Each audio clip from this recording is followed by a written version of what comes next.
दोस्तों, एक छोटी सी कहानी आप लोगों के साथ फिर से साझा कर रहा हूँ। शेखर 4 बहनों का एक लौता और सबसे छोटा भाई था। चारों बहनों की शादी हो चुकी थी। बीमारी की वजह से माता पिता का भी निधन हो चुका था। चारों बहनों ने अपने इकलौते भाई के लिए एक से बढ़कर एक लड़कियां ढूंढी, लेकिन शेखर हर बार कोई न कोई बहाना बना देता और शादी के लिए मना कर देता। बहनें परेशान हो चुकी थी। इस बार राखी पर अपने भाई से साफ साफ बात करने के लिए ठानकर चारों मायके आई। यही एक ऐसा त्योहार होता है जब चारों बहनें मायके आती थी। राखी बांधने का काम पूरा होने के बाद चारों बहनें शेखर को घेर कर बैठ गई और एक एक करके सवाल करने लगी। वो क्यों किसी लड़की को पसंद नहीं कर रहा है। परेशान होकर शेखर ने बता ही दिया कि वो अपने ऑफिस की एक लड़की पायल से प्यार करता है और उसी से शादी करना चाहता है। पायल एक अलग जाति से थी। बहनों ने ऐतराज जताया कि उनके घर में ये सब नहीं चलेगा।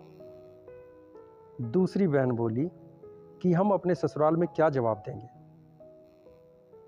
तीसरी बोली, अगर तुमने ऐसा किया तो हम समझेंगे कि हमारा मायका अब नहीं रहा।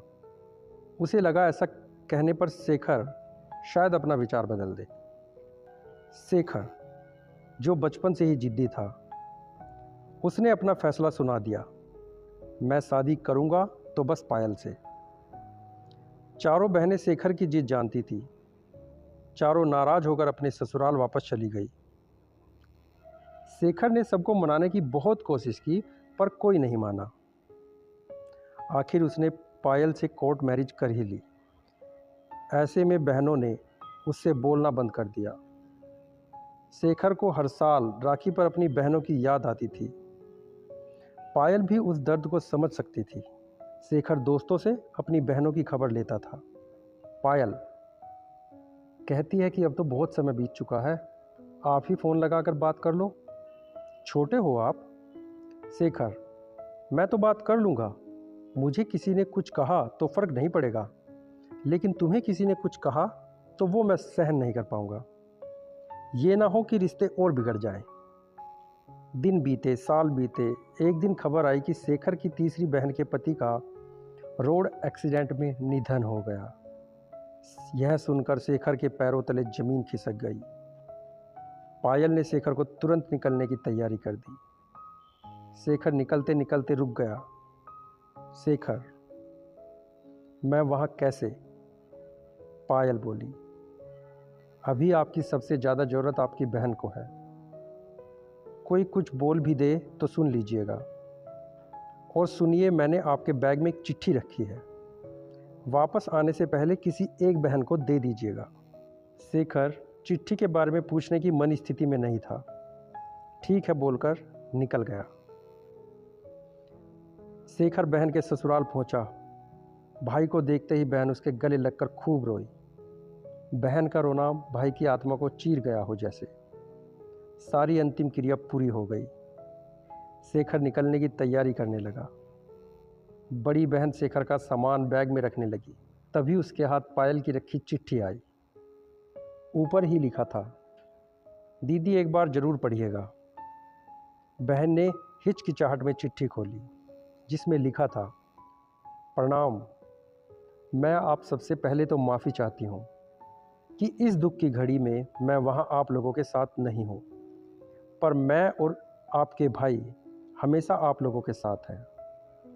ये आपका मायका पहले है, मेरा ससुराल बाद में।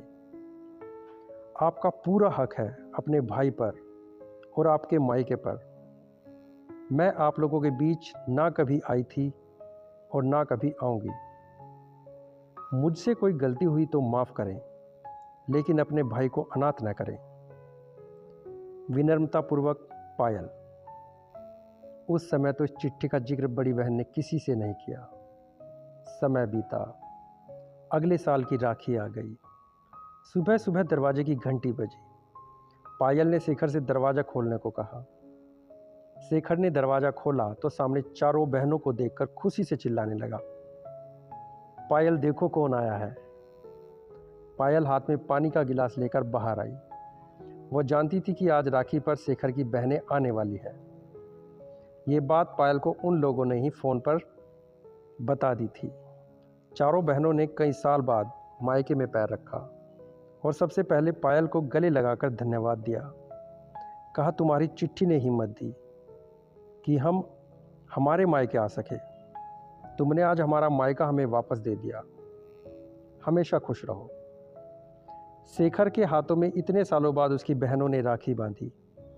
उसकी खुशी उसकी आंखों में नजर आ रही थी, जिसे देखकर पायल भी खुश थी। यह एक छोटी सी सुंदर रचना थी जिसे हमने आप लोगों के साथ साझा किया है।